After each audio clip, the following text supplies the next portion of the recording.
1947 August 14. హిందువులతో మేము కలిసి ఉండలేము, మాకు ప్రత్యేక దేశం కావాలని హింసాత్మక పద్ధతుల్లో డిమాండ్ చేసిన ముస్లిం లీగ్ నాయకుడు మహమ్మద్ అలీ జిన్నా విజయం సాధించాడు. మత ప్రాతిపదికన దేశ విభజన జరిగింది.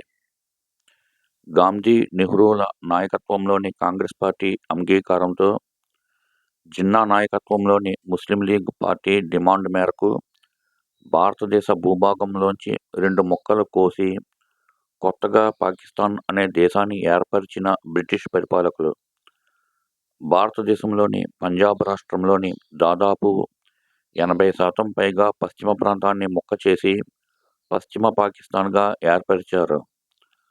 భారత పంజాబ్ వైశాల్యం 50,362 చదరపు కిలోమీటర్లు. పాకిస్తాన్ పంజాబ్ వైశాల్యం 2,05,344 చదరపు కిలోమీటర్లు. బెంగాలులోని దాదాపు 3/2 తూర్పు ప్రాంతాన్ని ముక్క చేసి తూర్పు పాకిస్తాన్గా ఏర్పరిచారు. భారత్లో మిగిలిన పశ్చిమ బెంగాల్ వైశాల్యం 88,752 చదరపు కిలోమీటర్లు.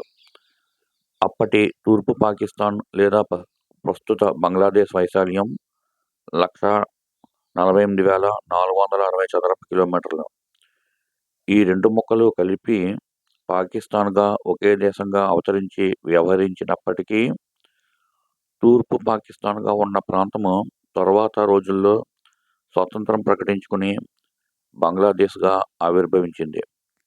భారత్ మాతాకి జై.